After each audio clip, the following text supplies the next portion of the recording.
안녕하세요. 처음과 나중입니다. 요즘 날씨가 많이 춥죠.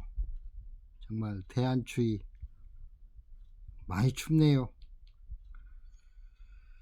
모두 감기 조심하시고 평안하시기 바랍니다. 오늘은 창세기 6째 날에 대하여 우리 다 함께 히브리어로 알아보겠습니다. 이 6째 날이 분량이 좀 많아 가지고요, 몇 번으로 나누어서 해야 될 것 같습니다. 오늘은 6째 날에 대하여 첫날입니다. 오늘의 제목입니다.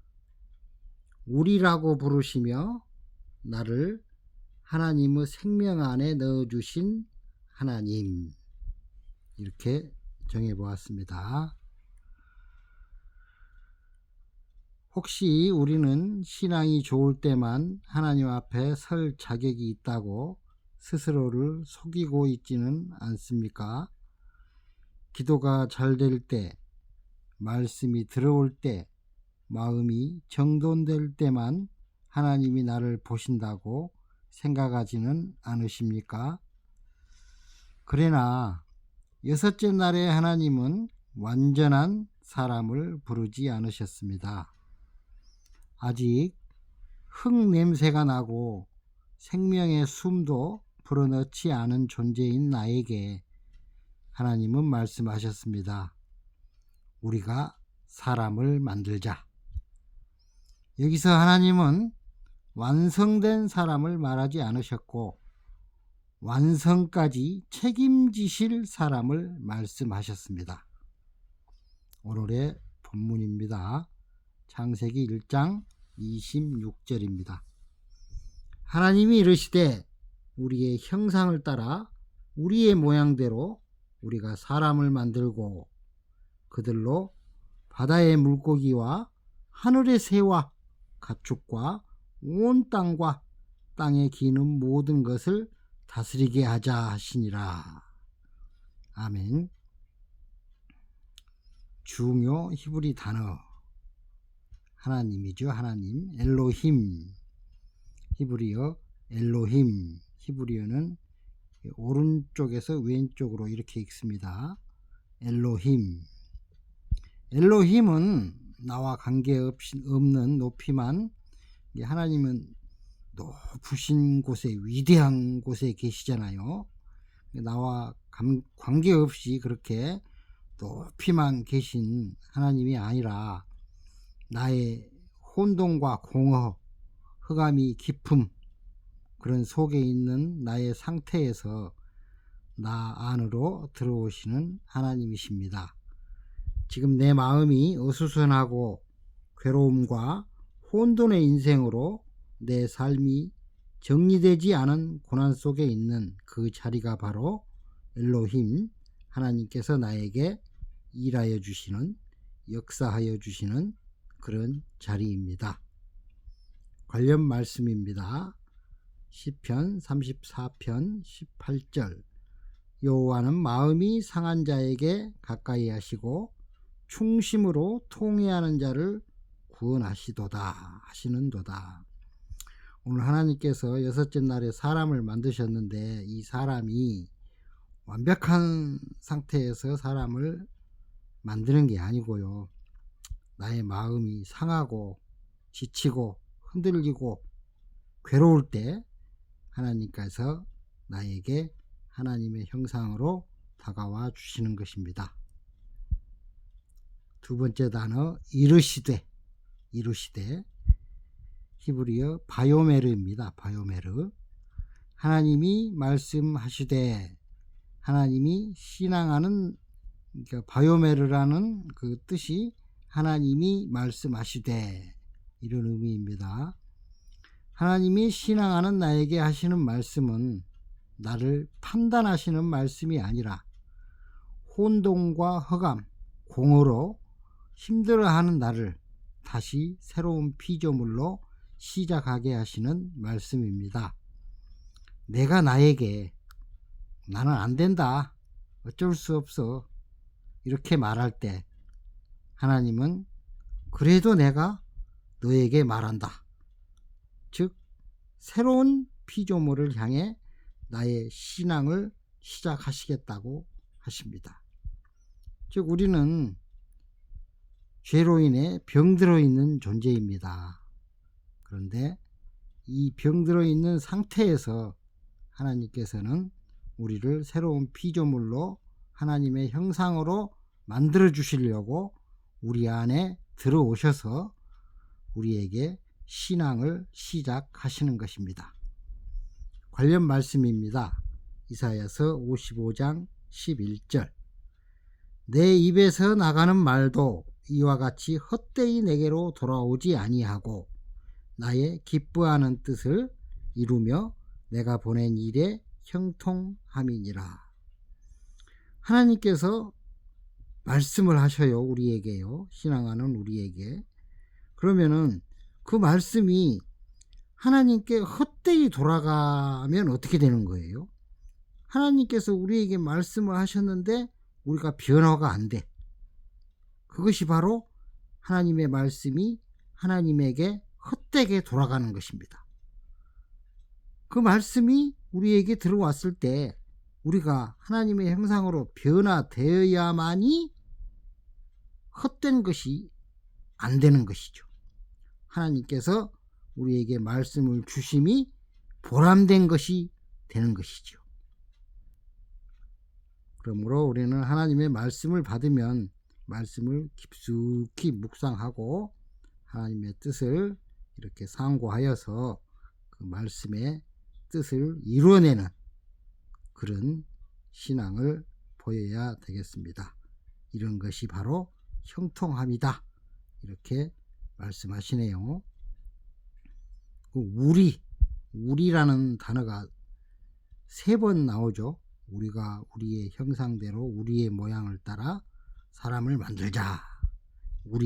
그 우리라는 히브리어 나세입니다. 나세. 우리가 만들자 이런 의미입니다. 이 우리 안에는 배제된 사람이 없습니다. 아버지와 아들과 성령의 사랑 안에 장차 예수 안에서 불려 들어올 나가 이미 포함되어 있습니다. 즉 내가 하나님의 신비 전지전능하심의 역사 안으로 들어간다, 포함된다 입니다. 그렇지요. 성부, 성자, 성령, 우리가 우리의 모양대로 우리가 세 분이죠. 그 세 분, 성부, 성자, 성령님께서 나를 초청하셔서 나를 하나님답게 만들어주시는 그런 말씀인 겁니다. 그래서 나는 신앙의 주변 인물이 아니라 구경꾼이 아니라 하나님의 관계 안으로 초대된 사람입니다. 관련 말씀입니다. 요한복음 17장 21절입니다. 아버지여, 아버지께서 내 안에 내가 아버지 안에 있는 것 같이 그들도 다 하나가 되어 우리 안에 있게 하사 세상으로 아버지께서 나를 보내신 것을 믿게 하옵소서. 이 우리 안에 있게 하사, 성부, 성자, 성령 안에 신앙하는 나도 있다. 이런 말씀이 되겠습니다. 예수님께서 제자들에게 하신 말씀이죠. 그 다음 단어 형상입니다. 형상. 하나님의 형상할 때 형상. 이 단어는 첼렘이라고 있습니다. 첼렘. 형상이란 너가 훌륭하다 라는 말이 아닙니다. 형상이란 하나님이 신앙하는 나를 포기하지 않으시겠다는 표시입니다. 표적입니다. 즉 나를 위해 십자가에 죽으신 예수님의 모습이 바로 하나님의 형상인 것입니다.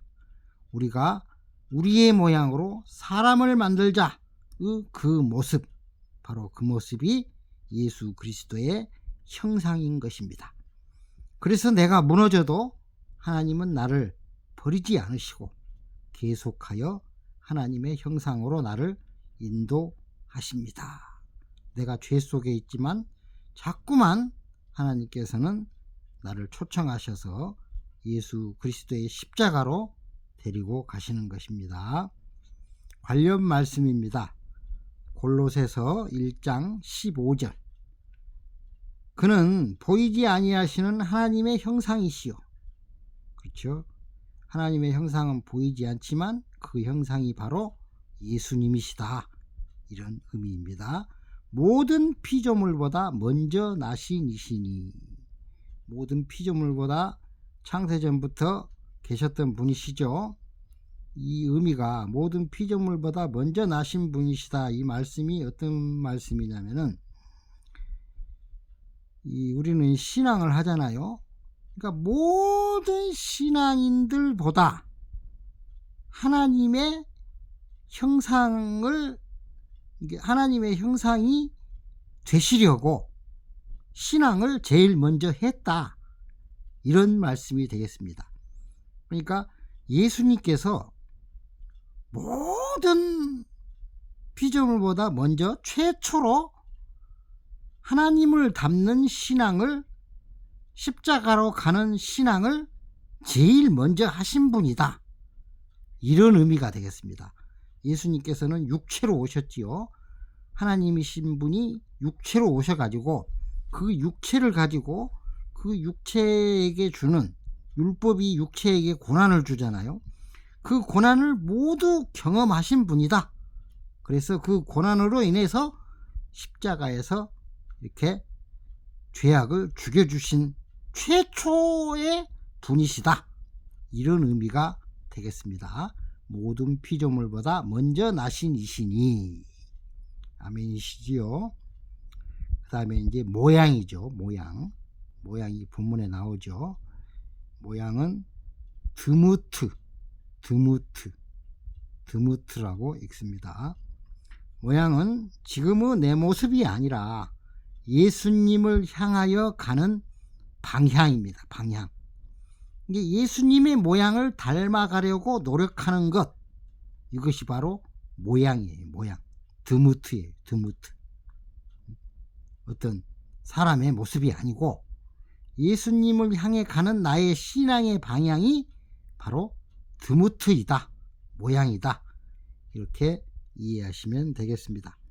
나는 아직 하나님의 생명의 모양을 담지 못했지만 예수님은 이미 그 길을 끝까지 걸으셨습니다. 그렇지요? 예수님께서는 하나님의 모양을 닮으려고 하나님이시지만 육체로 오셔가지고 하나님의 모양 그대로 담기 위해서 그 길을 그대로 끝까지 걸어가셨습니다. 그래서 십자가에서 다 이루시고 돌아가셨지요. 십자가에서 하나님의 생명을 다 이루었다 라는 그런 말씀이 되겠습니다. 나는 예수님이 먼저 가신 그 길을 성령님의 인도하심으로 예수님과 똑같이 따라가는 것입니다. 그것이 바로 신앙생활인 것입니다. 관련 말씀입니다. 로마서 8장 29절. 하나님이 미리 아신 자들을 또한 그 아들의 형상을 본받게 하기 위하여 미리 정하셨으니 이는 그로 많은 형제 중에서 맏아들이 되게 하려 하심이니라.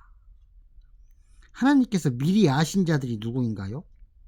창세전부터 이미 계획하신 바로 우리들의 구원인 것이죠. 우리들을 창세전부터 미리 알고 계셨어요. 신앙하는 우리를. 그 아신 자들을 또한 그 아들의 형상을 본받게 하기 위하여. 하나님의 아들이 누군가요? 예수 그리스도이시죠. 그 예수 그리스도의 형상을 본받게 하기 위해서 창세전부터 우리를 미리 알고 계셨다 이거죠. 선택하셨다 이거죠. 그래서 미리 정하셨으니 이는 그로 많은 형제 중에서 맏아들이 되게 하려 하심이라. 내가 십자가 신앙을 예수님처럼 똑같이 하면 예수님과 내가 형제다 이 말이에요.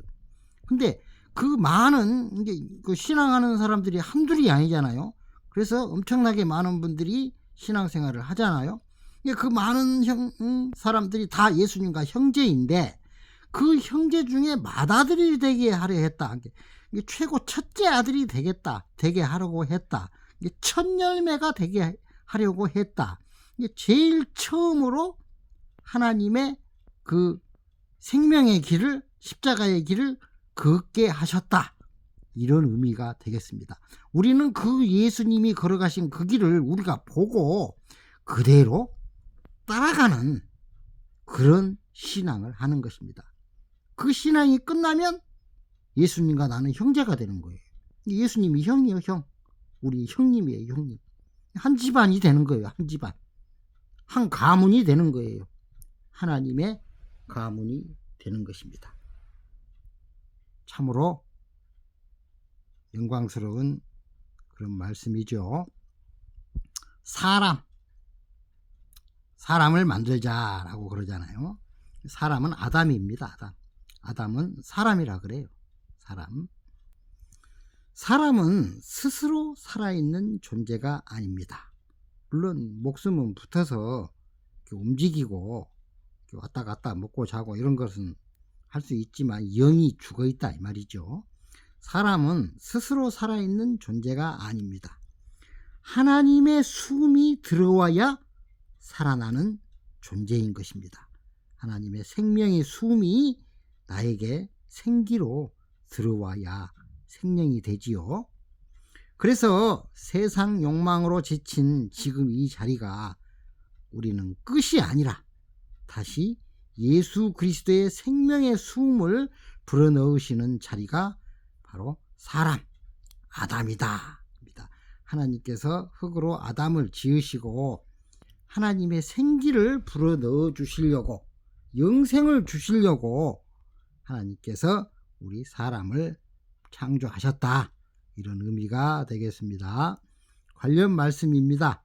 창세기 2장 7절, 여호와 하나님이 땅의 흙으로 사람을 지으시고 생기를 그 코에 불어넣으시니 사람이 생명이 되니라. 아멘이시지요. 그 다음에 이제 다스리게 하자라는 말씀이 나오죠. 다스리게 하자. 히브리어 베이루트입니다. 베이르두라고 읽습니다. 어근은 라다. 뜻, 다스리다, 통치하다, 책임지고 돌보다. 하나님께서 다스리신다는 것은 바로 하나님께서 나를 책임지고 돌보시겠다, 이런 의미가 되겠습니다.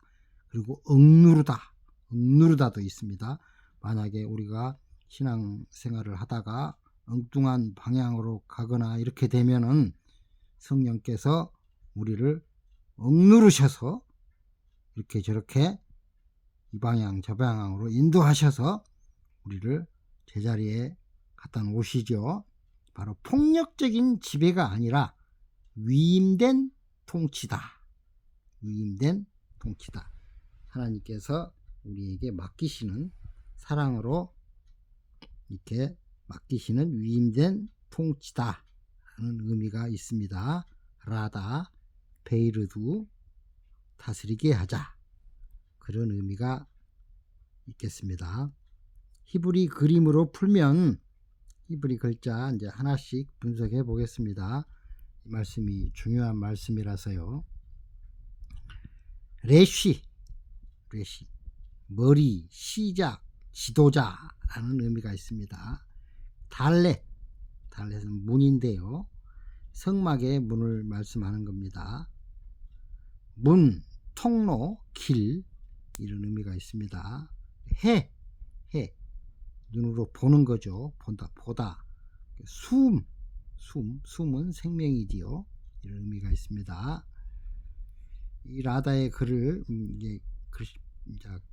히브리 글자를 분석을 해보면요, 종합을 해보면, 머리로서 문을 열어 생명이 흐르도록 이끈다. 하나님의 머리로서, 예수 그리스도의 머리로서 문을 열어주셔서 생명이 흐르도록 이끈다. 즉 하나님의 생명이 이 세상으로 흘러가게 하는 관리자,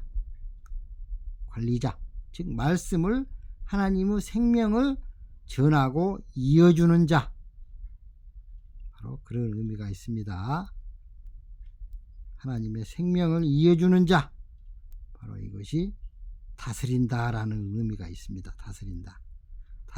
다스린다라는 의미가, 그러니까 요즘으로 비유를 한다면 목회자라고 말을 해도 되겠습니다. 하나님께서 우리를 목회자를 만드시려고, 말씀을 전하는 능력자를 만들어 주시려고 하나님께서 우리를 사람의 형상으로 만들어 주시는 것이죠. 하나님의 다스림은 남을 지배하는 것이 아니라, 지배하는 능력이 아니라 내 삶을 하나님께 맡길 수 있는 힘입니다. 예수님의 통치는 십자가에서 시작되었고, 내 삶의 회복도 순종에서, 즉 나도 성령님의 인도하심을 따라 십자가로 향하는 것으로부터 시작됩니다. 마태복음 20장 28절입니다. 인자가 온 것은 섬김을 받으려 함이 아니라 도리어 섬기려 하고. 그러니까 예수님께서 우리에게 오신 이유는 우리 보고 당신을 섬기라고 오신 것이 아니지요. 그러면 예수님께서 우리를 섬겨주시려고 오신 거예요. 그러면 예수님께서 우리를 섬겨주시는 것이 무엇인가요? 맛있는 거 많이 주고, 돈 주고, 뭐 부자 만들어주고, 이렇게 육신을 섬겨주려고, 육신의 발을 씻어주시려고 오시는 그런 분이 아니고요. 하나님의 말씀을 전해주시려고 온 거예요. 하나님의 말씀을 우리가 이해를 못하니까, 말씀이 율법적으로 구약은 써 있잖아요. 그래서 그 말씀을 우리가 이해를 못하니까 하나님께서 직접 예수의 몸을 입으시고 자기의 말씀을 우리에게 풀어서 전해주시려고, 이것이 바로 섬김입니다. 이것이 바로 최고의 섬김이에요. 이것이 바로 나의 더러운 발을 씻겨주시는 거예요. 그것을 해주시려고 오셨다 이거죠. 자기 목숨이 무엇입니까? 말씀이에요. 말씀. 예수님은 말씀이시잖아요. 그러니까 예수님은 자기 목숨이 말씀인데 그 말씀을 나에게 주러 오셨어요. 나에게 주려고. 그러니까 그 목숨을 사람의 대속물로 주려 함이니라. 자기를 나에게 주는 거죠. 신앙하는 사람에게 주는 거죠. 그래서 우리의 죄악이 떠나가게 되는 것이죠. 그렇죠? 예수님이 내 안에 들어오시면, 예수님의 율법이 내 안에 들어오시면 내 속에 죄악이 죽는 거예요. 그러니까 예수님을 나에게 주신 거죠. 나를 속죄시켜 주려고, 대속해 주시려고, 이런 의미가 있겠습니다. 요한복음 13장 14, 15절, 내가 주와 또는 선생이 되어 너희 발을 씻었으니 너희도 서로 발을 씻어주는 것이 옳으니라. 예수님께서도 제자들에게 발을 씻어주셨죠. 이게 더러운 발을 씻어준 거예요. 사막에서는 이 슬리퍼 이런 것을 신고 다니기 때문에 모래바람이나 기타 더러운 오물이 발에 바로 붙잖아요. 그래서 그 더러운 발을 씻어준 거예요. 어떻게 씻어준가요? 그냥 물 떠다가 그냥 씻어준 건가요? 육신적으로 말하면 그런 의미가 있는데, 영적으로 말을 하면 말씀으로 나의 더러운 부분을 씻어주신 거예요. 그러니까 말씀이 되셔서 내 안에 들어오시면 나의 더러운 부분이 어떻게 됩니까? 씻어지는 거예요. 죽어지는 거예요. 그게 바로 발을 씻어주는 것입니다. 그러니까 내가 너희에게 행한 것 같이 너희도 행하게 하여 본을 보였노라. 예수님께서 먼저 우리에게 본을 보여주셨대요. 제자들에게. 그러니까 제자들도 말씀을 전하는 거예요. 그러니까 하나님의 형상은 말씀을 전하는 형상인 거예요. 내가 먼저 말씀을 예수님께 배워서 내 속에 있는 죄악을 다 떠나가게 만들어서, 그래서 그 말씀을 나도 다른 이에게 전하는 것, 이것이 바로 하나님의 형상이 되겠습니다. 다시 한번 읽어볼까요? 내가 주와 또는 선생이 되어 너희 발을 씻었으니 너희도 서로 발을 씻어주는 것이 옳으니라. 내가 너희에게 행한 것 같이 너희도 행하게 하려고 먼저 본을 보였노라. 아멘이죠. 먼저 본을 보였다. 이것이 바로 첫 열매인 것입니다. 이것이 바로 맏아들이 되는 것입니다. 깨달으시기 바랍니다. 예, 오늘 배운 여섯째 날, 첫 번째 날의 이 결론을 말씀을 이렇게 해보면요. 하나님의 여섯째 날은 사람이 대단하다. 그러니까 사람을 만들어서 권세를 주어서 이 세상을 지배하고 다스리는 그런 여섯째 날이 아니라, 하나님이 내가 너를 사람이 될 때까지, 하나님의 형상이 될 때까지, 예수 그리스도의 형상을 닮을 때까지 책임지겠다 라고 선언하신 그런 날이 되겠습니다. 즉, 신앙하는 나를 하나님의 형상, 즉 예수 그리스도의 모습으로 나를 변화시키겠다는 그런 선언의 여섯째 날이 되겠습니다. 하나님께서 신앙하는 나를 만드시고 싶으신 그 형상은 바로 예수 그리스도의 모습입니다. 그래서 우리는 이렇게 말하지요. 예수 닮자고 그렇게 말을 하는 것입니다. 기도하겠습니다. 하나님 아버지, 오늘 이 말씀 앞에 선 우리라고, 하나님 안에 내가 있다고 불러주셔서 감사합니다. 자격이 있어서가 아니라 은혜로 불러주셨음을 고백합니다. 나의 신앙이 흔들릴 때도, 마음이 무너질 때도 여전히 우리 안에 예수님을 보내셔서 하나님 닮은 사람으로 지금도 나를 빚고 계심을 믿습니다. 말씀으로만 아는 예수가 아니라 내가 눈물 날 때 떠오르는 예수, 포기하고 싶을 때 손 내미시는 예수를 우리 각자의 삶 속에서 분명히 느끼게 하옵소서. 오늘 이 예배를 드리는 나의 심령 안에 여섯째 날의 하나님의 은혜가 다시 숨처럼, 생명처럼 불어넣어지게 하옵소서. 예수 그리스도의 이름으로 기도 올리옵나이다. 아멘. 평안하십시오. 감사합니다.